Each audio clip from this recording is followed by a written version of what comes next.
प्यारे बच्चों, शुभ आशीष। आप सभी कक्षा 8 के विद्यार्थियों का सामाजिक विषय के अंतर्गत इतिहास की कक्षा में स्वागत है। आज हम आपकी पाठ्य पुस्तक हमारा इतिहास और नागरिक जीवन के पाठ 2 भारत में अंग्रेजी राज्य की स्थापना के विषय में अध्ययन करेंगे। बच्चों, इस पाठ को आप अच्छी तरह समझ सकें, इसके लिए हमने इसे 2 भागों में बांट लिया है। आज इस पाठ के पहले भाग में हम ये जानेंगे कि भारत में अंग्रेजी राज्य की स्थापना करने के लिए अंग्रेजों ने कौन कौन से तरीके अपनाए। साथ ही हम ये भी जानेंगे कि भारत को उपनिवेश राज्य क्यों बनाना चाहते थे अंग्रेज। आखिर ऐसे कौन से कारण थे जिसकी वजह से अंग्रेज ये चाहते थे कि वो भारत को अपना उपनिवेश राज्य बना लें। अगले भाग में हम प्लासी के युद्ध और बक्सर के युद्ध के विषय में चर्चा करेंगे। तो आइए देखें कि आज इस पाठ के पहले भाग में हम किन किन बिंदुओं को विस्तार से जानेंगे। आज हम जानेंगे कि भारत में अंग्रेजों का आगमन क्यों हुआ, भारत में अंग्रेजों के आने का उद्देश्य क्या था। हम ये भी जानेंगे कि उपनिवेश राज्य किसे कहते हैं और भारत को उपनिवेश राज्य क्यों बनाना चाहते थे अंग्रेज, उसके क्या कारण थे। साथ में हम ये जानेंगे कि भारत में व्यापार करने के लिए किन किन के बीच में लड़ाई हुई, भारत के राज्य और विदेशी कंपनियों की सेना के बीच में क्या संबंध था, वे आपस में कैसा लेन देन रख रहे थे, इसके बारे में भी हम चर्चा करेंगे। उस समय यूरोपीय सेना बहुत अच्छी स्थिति में थी, भारत से उनकी स्थिति बहुत अच्छी थी, तो ऐसा क्यों था, इसके विषय में भी चर्चा करेंगे। हम ये भी जानेंगे कि भारतीय राजा कंपनियों को भेंट क्यों देते थे, आखिर ऐसा कौन सा कारण था कि भारतीय राजा कंपनियों को स्वयं भेंट देने के लिए तैयार रहते थे। कर्नाटक में युद्ध किन किन के बीच हुआ और उसका क्या परिणाम हुआ, इसके बारे में भी हम आज की कक्षा में जानेंगे।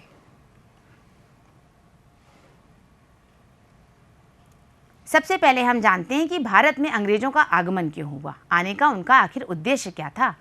तो बच्चों, आपने पिछले पाठ में पढ़ा है कि भारत में यूरोपीय कंपनियां व्यापार करने के लिए आ रही थीं और ये कंपनियां जब भारत में व्यापार करने के लिए आती थीं तो यहाँ पे वो अपना व्यापारिक केंद्र बना लेती थीं। इन व्यापारिक केंद्रों को फैक्ट्री या कोठी कहा जाता था, ये आपने पिछले पाठ में पढ़ा था। इसी क्रम में सबसे पहले भारत में व्यापार करने के लिए पुर्तगाली कंपनियां आई थीं, जिन्होंने अपने केंद्र भारत में स्थापित किए। इसके बाद अंग्रेज कंपनियां आने लगीं, फिर डच कंपनी आई और सबसे आखिरी में फ्रांसीसी कंपनियां भी भारत में अपने व्यापारिक केंद्र बनाने लगीं। ये सभी भारत में व्यापार करने के उद्देश्य से आए थे। इसी तरह अंग्रेज भी पूरी तरह भारत में आने का उनका उद्देश्य व्यापार करना ही था। लेकिन जब उन्होंने भारत में स्थितियां देखी और देखा कि भारत में संसाधन इतने अधिक हैं, तो उन्होंने अपने राज्य को स्थापना करने की सोचने लगे। वो चाहने लगे कि भारत में भी अंग्रेजी राज्य की स्थापना हो जाए और इसके लिए वो हर तरीका अपनाने को तैयार थे।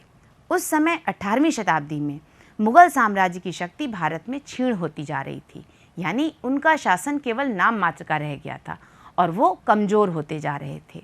उस समय मुगल बादशाह का नियंत्रण नाम मात्र का था और बाकी जो छोटे छोटे प्रांत और क्षेत्र थे, वहाँ के जो राजा और शासक थे वो अपनी सत्ता स्वयं चलाने का प्रयास कर रहे थे, यानी उन्होंने अपनी स्वतंत्र सत्ता स्थापित कर ली थी।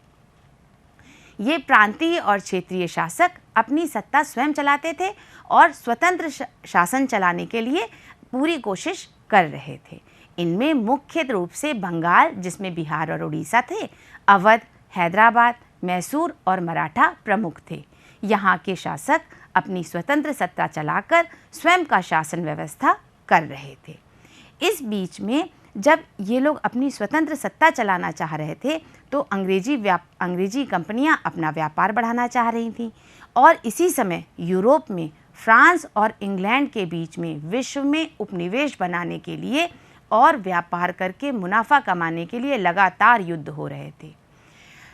इंग्लैंड में कंपनियां और फ्रांसीसी कंपनियां ये चाहती थी कि पूरे विश्व में वे अपने उपनिवेश स्थापित कर लें और पूरे विश्व में वो अपना व्यापार कर सकें, जिससे उन्हें खूब मुनाफा मिल सके। बच्चों, अब आपके मन में ये आ रहा होगा कि ये उपनिवेश क्या होते हैं। आइए जानें कि ये उपनिवेश राज्य क्या होते हैं। जब कोई एक देश जैसे इंग्लैंड के लोग किसी दूसरे देश जैसे कि भारत पर अपना वर्चस्व स्थापित कर लेते हैं, तब दूसरा देश पहले देश का उपनिवेश राज्य बन जाता है।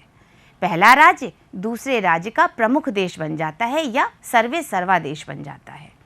मुख्य देश उपनिवेश राज्य के सभी संसाधनों का उपयोग अपने हित के लिए करता है। वो सिर्फ ये देखता है कि ऐसा क्या कार्य किया जाए कि हमारे देश की उन्नति हो। वो इस बात से बिल्कुल मतलब नहीं रखते कि दूसरे राज्य का क्या होगा।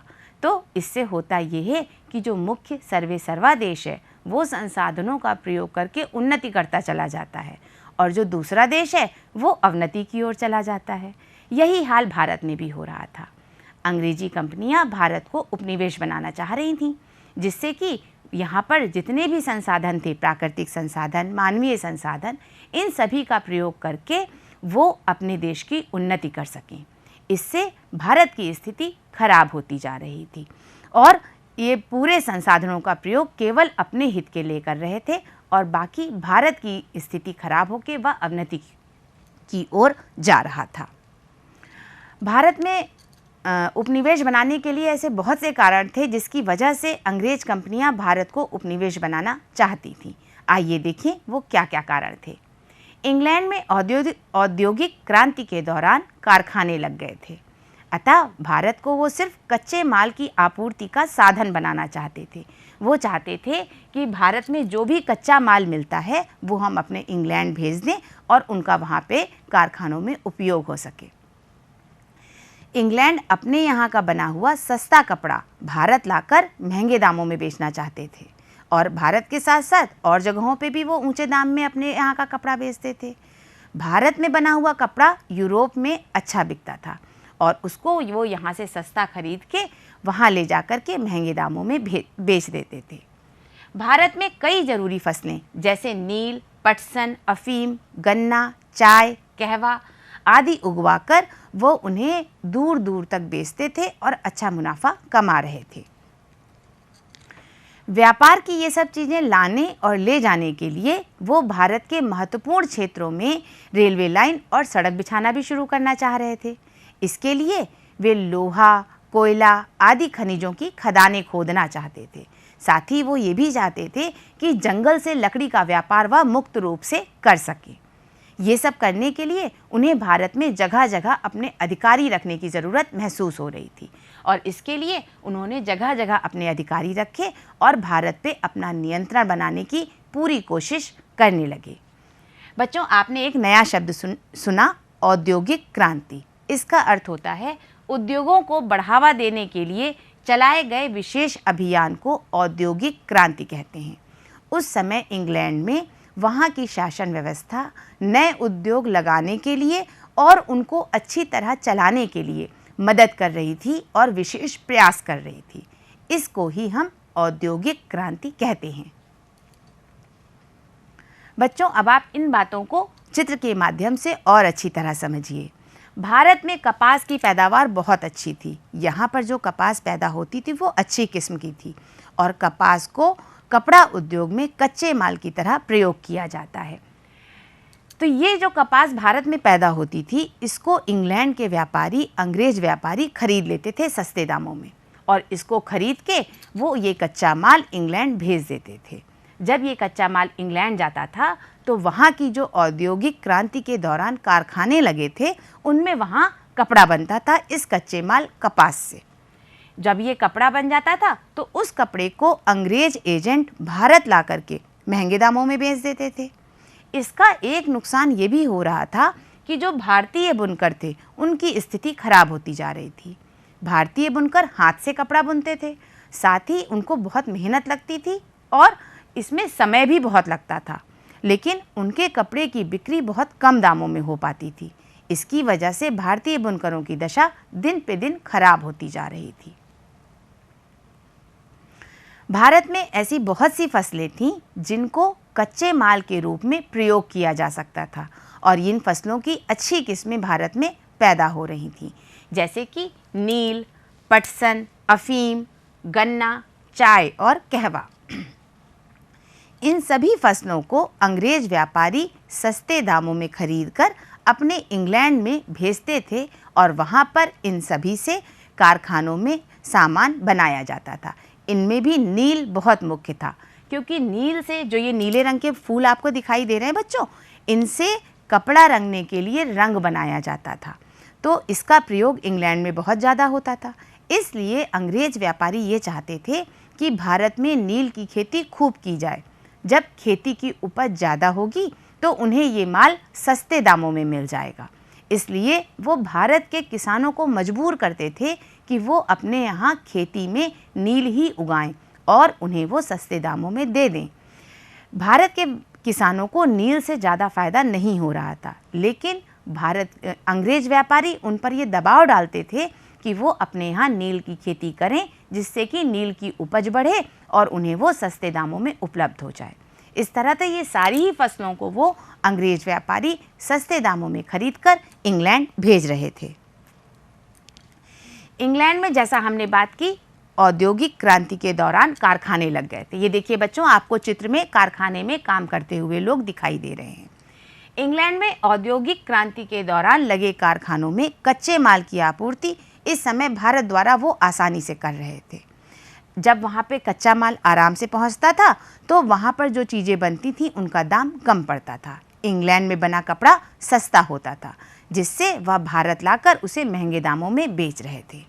भारतीय बुनकरों द्वारा जो कपड़ा हाथ से बुना जा रहा था वो यूरोप में महंगा बिकता था, और वो इस कपड़े को अंग्रेज व्यापारी भारत से कम दामों में खरीदते थे और वहाँ ले जाकर उन्हें ऊंचे दामों में बेच देते थे। व्यापार की चीज़ें ले जाने के लिए और कच्चे माल को भारत से ले जाने के लिए, साथ ही इंग्लैंड से अपना सामान भारत लाने के लिए अंग्रेज व्यापारियों को रेलवे लाइन, सड़क आदि की ज़रूरत महसूस होने लगी। इसके लिए उन्होंने भारत के जो महत्वपूर्ण स्थान थे, मुख्य स्थान जो थे भारत में, वहाँ पर उन्होंने रेलवे लाइन, सड़क और दूरसंचार आदि की व्यवस्था करना प्रारंभ कर दिया। इन सब व्यवस्थाओं के हो जाने से उनके समय बहुत बचने लगा, यानी उनके व्यापार में तेज़ी आने लगी और उनका समय बचने लगा। साथ ही इस तरह से उनको सड़कें और दूरसंचार से आपस में बातचीत करके उनका व्यापार बड़ी तेज़ी से होने लगा और उनको लागत मूल्य कम आने लगा। जब वो यहाँ से कच्चा माल कम दामों में खरीदते थे और साथ ही आने जाने में भी सुविधा हो गई, इससे भी उन्हें कम लागत लगी। तो जब वहाँ पर इंग्लैंड ये सब सामान जाता था तो उसको वहाँ पर जो सामान बनता था उसकी लागत मूल्य कम पड़ती थी और इससे उनका व्यापार बढ़ रहा था और उनका मुनाफा दिनों दिन बढ़ रहा था। बच्चों, मुनाफा शब्द का अर्थ होता है लाभ या फ़ायदा। जब किसी चीज़ को बनाने में हमें कम खर्च करना पड़े, यानी उसका लागत मूल्य कम आए, और जब हम उसको बेचें तो वो अच्छे दामों में बिक जाए, तो हमें जो लाभ होगा उसे ही हम मुनाफा कहते हैं। बिल्कुल यही हाल इस समय अंग्रेज कंपनी का था। यहाँ से, भारत से वो कम दामों में कच्चा माल खरीद रहे थे, उन्हें आने जाने में भी सुविधा हो रही थी और इस प्रकार वहाँ पर जो माल तैयार हो रहा था कारखानों में वो काफ़ी सस्ता पड़ रहा था और उसे वो महंगे दामों में बेच रहे थे। इससे उनका मुनाफा दिनों दिन बढ़ता जा रहा था। ये सब व्यवस्था करने के लिए उन्होंने भारत में जगह जगह पर अपने अधिकारी रखे जो व्यापार के ऊपर पूरी तरह से नियंत्रण बनाए हुए थे और इस तरह से अंग्रेज कंपनी ने भारत पर अपना वर्चस्व कायम कर लिया। बच्चों, इस पूरी चर्चा में आपने समझ लिया कि उस समय भारत में व्यापार करने के लिए स्थितियां बहुत अच्छी थीं। हर यूरोपीय कंपनी ये चाहती थी कि भारत में उसका ही व्यापार हो और किसी कंपनी को जगह ना मिल पाए। इसलिए भारत में ईस्ट इंडिया कंपनी और फ्रेंच ईस्ट इंडिया कंपनी व्यापार पर कब्जा करने के लिए एक दूसरे से लंबे समय तक लड़ती रहीं। दोनों ही कंपनियां ये चाहती थीं कि वो दूसरी कंपनी को भारत से खदेड़कर निकाल दें और भारत के पूरे व्यापार पर एक छत्र अपना राज्य चलाएं। ब्रिटिश ईस्ट इंडिया कंपनी की बागडोर उस समय लॉर्ड क्लाइव ने संभाल रखी थी और फ्रेंच ईस्ट इंडिया कंपनी की बागडोर उस समय डुप्ले के हाथ में थी। देखिए बच्चों, आपको लॉर्ड क्लाइव और डुप्ले का चित्र दिखाई दे रहा है। ये दोनों ही कूटनीतिज्ञ थे और भारतीय राजाओं के साथ साठगांठ करके हर तरह से भारत में व्यापार को बढ़ाने में लगे हुए थे। इसके लिए दोनों ही कंपनियां अपने अपने देश इंग्लैंड और फ्रांस से सैनिक भी बुलवा रही थीं जिससे कि यहाँ पर आकर के वो अपने राज्य को अच्छी तरह से बढ़ा सकें। इसके लिए उन दोनों कंपनियों के बीच में बहुत बार लड़ाई हो रही थी और उनके सैनिक आकर भारत में एक दूसरे को भगाने की कोशिश कर रहे थे। इस समय भारत की स्थिति ऐसी थी जिसकी हमने पहले भी चर्चा करी कि यहाँ पर मुगल साम्राज्य का शासन नाम मात्र का रह गया था, यानी कि उनकी शक्ति क्षीण हो गई थी। भारतीय नवाबों और राजाओं पर उनका दबदबा खत्म हो गया था। उस समय भारत के राजा और नवाब अपना अपना राज्य बढ़ाने के लिए एक दूसरे पर हमला करने में लगे हुए थे। भारत के छोटे छोटे प्रांत और क्षेत्रों के शासक अपनी सत्ता चला रहे थे और वे अपना राज्य बढ़ाना चाहते थे, और अपना राज्य बढ़ाने के लिए उन्हें दूसरे राजा से युद्ध करना पड़ता था। तो ये सभी राजा और नवाब एक दूसरे पर हमेशा युद्ध थोपा करते थे जिससे कि वे अपना राज्य बढ़ा सकें। साथ ही इन राजाओं और नवाबों में उत्तराधिकार के लिए भी युद्ध हो रहा था। उत्तराधिकार का अर्थ होता है कि जैसे किसी राजा की मृत्यु हो गई तो उसके बाद अगला राजा कौन बनेगा, उसका खुद का पुत्र या कोई भाई भतीजा, कौन उसके बाद का राजा होगा, इसको कहते हैं उत्तराधिकारी। तो उस समय राजाओं में उत्तराधिकार संबंधी युद्ध भी हो रहे थे। ये राजा और नवाब आपस के युद्ध के लिए विदेशी कंपनियों से सहायता लेने में नहीं हिचकते थे। वे ये चाहते थे कि उन्हें विदेशी कंपनियों की सहायता मिल जाए जिससे उनकी जीत हो जाए, और विदेशी कंपनियां तो इस फिराक में रहती थीं कि कैसे वो अपना राज्य स्थापित करें। तो दोनों ही विदेशी कंपनी राजाओं की मदद करने के लिए तैयार हो जाती थी।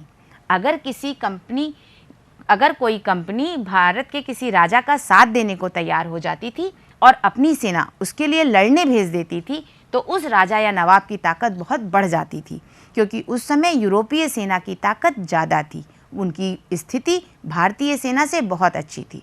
इसलिए जिस राजा या नवाब को यूरोपीय सेना का साथ मिल जाता था उसकी जीत एक तरह से निश्चित हो जाती थी।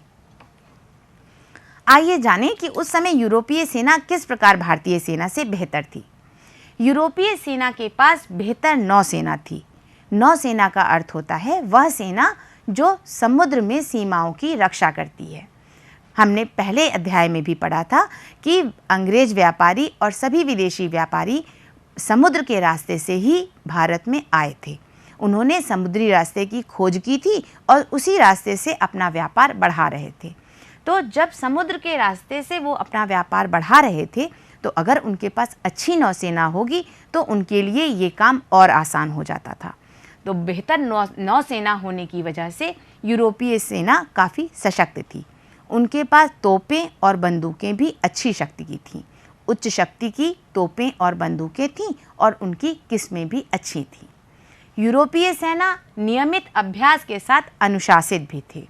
यूरोपीय सैनिक नियमित अभ्यास करते थे, परेड करते थे, ड्रिल करते थे, जिससे कि वो काफ़ी नियमित अभ्यास की वजह से उनके पास हर स्थिति से निपटने के लिए कार्य योजना तैयार थी, जिसके कारण वो अनुशासित भी थे और हर कार्य योजना तैयार होने के कारण वो किसी भी स्थिति से निपटने के लिए तैयार रहते थे। इन विशेषताओं के कारण यूरोपीय सेना का पलड़ा भारतीय सेना से काफ़ी भारी था। जिस भारतीय राजा को यूरोपीय सेना का साथ मिल जाता था वो उसकी जीत एक प्रकार से निश्चित हो जाती थी, और वो इसीलिए चाहते थे कि हर राजा ये चाह रहा था कि हमें यूरोपीय सेना का साथ मिल जाए। यूरोपीय सेना अपनी सेना को देने के बदले में यूरोपीय जो थे वो भारतीय राजाओं से बहुत तरह की व्यापार में रियायतें मांगते थे। वो कहते थे कि अगर हम आपको मदद करेंगे तो आप हमें व्यापार करने की छूट दीजिए, हम जहाँ चाहें जिस क्षेत्र में चाहें अपना व्यापार कर सकें, हमें कर में भी राहत मिले और अपना सामान लाने ले जाने में भी हमको छूट मिले। इसलिए भारतीय राजा जब उनसे मदद लेते थे तो उस कंपनी की सैनिक सहायता के बदले में उसको बहुत सारा धन और जागीर देते थे, साथ ही बहुत सारी व्यापार की रियायतें देते थे। बहुत बार यूरोपीय कंपनियां राजा से उनके राज्य का एक बड़ा हिस्सा भेंट में ले लेती थीं। राज्य का बड़ा हिस्सा भेंट में लेने से उनको उस हिस्से पर शासन करने का अधिकार मिल जाता था, यानी कि उतने हिस्से पर अंग्रेजी राज्य का शासन हो जाता था। और उस इलाके में जितने भी गांव या शहर आते थे वो अपना लगान अब अंग्रेजी राज्य को देते थे। इस तरह से जो धन वो लगान के रूप में वहाँ से पाते थे उसको वो अपनी सेना के लिए और अपने व्यापार के लिए खर्च करते थे। इस प्रकार से होने ये लगा कि यूरोपीय कंपनियों को धन मिलने लगा, जागीर मिलने लगी और साथ ही साथ शासन में भी हिस्सा मिलने लगा, क्योंकि उनको उस राज्य का कुछ हिस्सा मिल जाता था जहाँ पे वो अपना शासन चलाते थे और एक तरह से वो ज़मीन उनके पास आ जाती थी। इस तरह से दोनों ही कंपनियां, फ्रांसीसी कंपनी और ब्रिटिश ईस्ट इंडिया कंपनी, दोनों ही राजाओं की सहायता करने के बदले में धन, जागीर और राज्य का हिस्सा लेने लग गईं। जब इन कंपनियों को राज्य में ज़मीन मिलने लगी तो इन्होंने यहाँ पर अपने किले बनाना शुरू कर दिया। हमने जाना था कि इन किलों को कोठी या फैक्ट्री कहा जाता था। जब ये किले राज्य में स्थापित हो जाते थे तो इन किलों की सुरक्षा करने के लिए सशस्त्र सैनिक अंग्रेजी कंपनियां और फ्रांसीसी कंपनियां लगा देती थी, यानी इन किलों की अच्छी तरह से किलेबंदी की जाती थी। इन किलों में अंग्रेज व्यापारी और एजेंट कार्य करते थे। ये सभी वहीं से अपने कार्य का संचालन करते थे और इन किलों की सुरक्षा करने के लिए बाहर सैनिक तैयार रहते थे।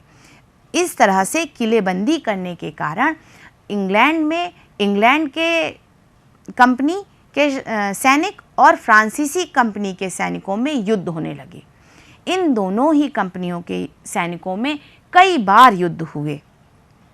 इनमें सबसे ज़्यादा दक्षिण भारत के कर्नाटक क्षेत्र में जो युद्ध हुए वो बहुत प्रसिद्ध हैं। दोनों ही कंपनियों के बीच में दक्षिण भारत के कर्नाटक क्षेत्र में 1746 ईस्वी से 1763 ईस्वी के बीच 3 बार युद्ध हुए। इन युद्धों को कर्नाटक के प्रथम, द्वितीय और तृतीय युद्ध के रूप में जाना जाता है। आइए हम इनके बारे में जानें। कर्नाटक का प्रथम युद्ध। कर्नाटक का प्रथम युद्ध 1746 ईस्वी से 1748 ईस्वी तक चला। कर्नाटक का दूसरा युद्ध यानी द्वितीय युद्ध 1749 ईस्वी से 1754 ईस्वी तक चला और तीसरा अंतिम युद्ध 1756 से 1763 ईस्वी तक चला। इन तीनों युद्धों में अंग्रेजी सेना और फ्रांसीसी सेना के बीच में बहुत घमासान हुआ और तृतीय युद्ध के दौरान अंत में 1760 ईस्वी में वांडीवाश में जो युद्ध हुआ था उसमें फ्रांसीसी सेना अंग्रेजी सेना से परास्त हो गई। और जब ये फ्रांसीसी सेना अंग्रेजी सेना से परास्त हो गई तो उस समय वो भारत में केवल व्यापारिक कार्यों तक सीमित रह गए, यानी कि अब फ्रांसीसी अपना राज्य बढ़ाने की नहीं सोच सकते थे। इस तरह से हुआ ये कि अंग्रेजी कंपनी को भारत में व्यापार करने की छूट तो मिली ही, साथ में अपना राज्य स्थापित करने के लिए भी पूरी छूट मिल गई। अब उनका कोई प्रतिद्वंदी ऐसा नहीं था जो उनसे लड़ सके और भारतीय राजा तो पहले ही उनके आगे हाथ डाल चुके थे। तो इस तरह से इस समय तक भारत में अंग्रेजी राज्य की स्थापना के लिए रास्ते खुलने लग गए, क्योंकि कोई और कंपनी और कोई विदेशी ताकत उनसे नहीं लड़ पा रही थी और उन्होंने युद्ध में फ्रांसीसी सेना को हरा दिया था। तो इस प्रकार बच्चों हमने जाना कि किस प्रकार से भारत में अंग्रेजी राज्य की स्थापना के लिए रास्ते खुलते चले गए। एक बार हम पुनः दोहरा लेते हैं कि आज के पाठ में हमने क्या क्या जाना। भारत में अंग्रेजों का आगमन क्यों हुआ। हमने जाना कि भारत में अंग्रेज उद्देश्य उनका आने का था व्यापार करने का और उसके बाद वो धीरे धीरे अपना राज्य स्थापित करने लगे। हमने ये भी जाना कि उपनिवेश राज्य क्या होते हैं और क्यों भारत को वो उपनिवेश राज्य बनाना चाहते थे। व्यापार पर कब्जा करने के लिए फ्रांसीसी कंपनी और अंग्रेजी कंपनी में किस प्रकार लड़ाई हुई। भारत के राजा विदेशी कंपनियों की सेना की मदद क्यों लेते थे बच्चों? उत्तराधिकार की लड़ाई के लिए और अपना राज्य बढ़ाने के लिए।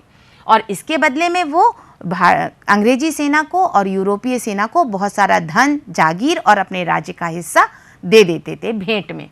इस प्रकार यूरोपीय सेना उस समय बहुत बेहतर थी, इसलिए वो उनकी मदद लेते थे। और जब भारतीय राजा उनको भेंट देते थे तो जो राज्य का हिस्सा दे देते थे उस पर यूरोपीय कंपनी का शासन हो जाता था। बाद में कर्नाटक के युद्ध में अंग्रेजी कंपनी और फ्रांसीसी कंपनी के बीच में युद्ध हुआ और वांडीवाश के युद्ध में फ्रांसीसी कंपनी अंग्रेजी कंपनी से हार गई और इस प्रकार भारत में अंग्रेजी राज्य की स्थापना शुरू हो गई। बच्चों, आज हमने जो कुछ भी पढ़ा है उसके आधार पर अब हम कुछ अभ्यास कार्य करते हुए अपने पाठ को दोहरा लेते हैं।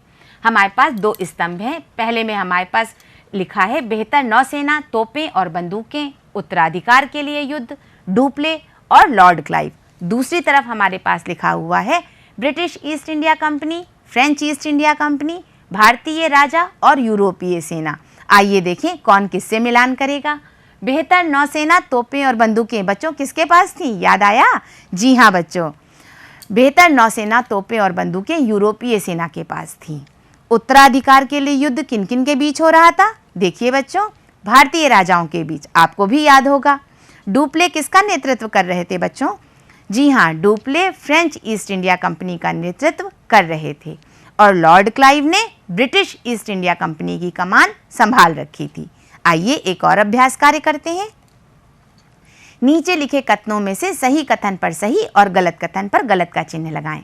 पहला कथन है अंग्रेज भारत में व्यापार करने के लिए आए थे। आइए देखें ये सही है या गलत। जी हाँ बच्चों, ये सही है, ये आपको भी याद है और हम पहले पाठ में भी पढ़ चुके हैं। दूसरा कथन मुख्य देश उपनिवेश राज्य का गुलाम बन जाता था। नहीं बच्चों, मुख्य देश तो उपनिवेश राज्य का सर्वे सर्वा बन जाता था, इसलिए ये कथन गलत है। तीसरा कथन है ईस्ट इंडिया कंपनी नील, कॉफ़ी, चाय के बागान भारत में लगाती थी। जी हाँ बच्चों, ये कथन सही है। चौथा कथन है राजा कंपनी की सहायता के बदले उसे दंड देते थे। नहीं बच्चों, राजा कंपनी की सहायता के बदले उसे बहुत सारा पुरस्कार, धन, जागीर देते थे, दंड नहीं देते थे, है ना बच्चों, याद है आपको? जी हाँ। आखिरी कथन है वांडीवाश के युद्ध में फ्रांसीसी अंग्रेजों से परास्त हो गए। जी हाँ बच्चों, ये तो सही है। वांडीवाश के युद्ध में फ्रांसीसी अंग्रेजों से परास्त हो गए थे और यहाँ केवल व्यापारिक कार्यों तक सीमित रह गए थे।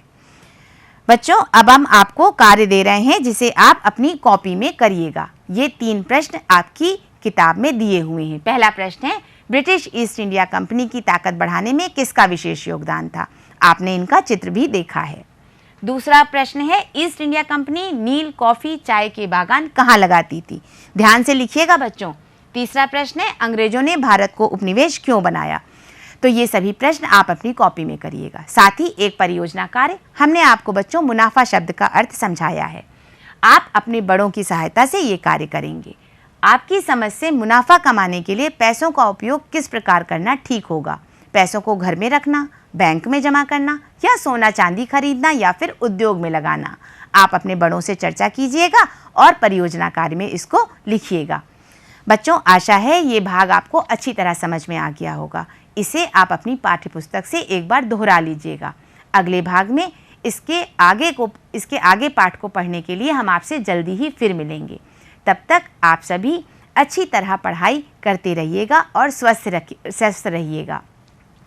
इस कार्य को करने से पहले आप एक बार अपनी किताब को अवश्य पढ़ लीजिएगा, जिससे कि ये सभी आपको अच्छी तरह से समझ में आ जाए। और पीछे जो अभ्यास कार्य दिया है इसे अवश्य देख लीजिएगा। जब आप पहले का पाठ एक बार पढ़ लेंगे तो आपको इसका दूसरा भाग भी अच्छी तरह समझ में आएगा। तो बच्चों, हम आपसे जल्दी ही मिलते हैं अगले भाग के साथ। तब तक आप सभी पढ़ाई करते रहिए और खुश रहिए। धन्यवाद।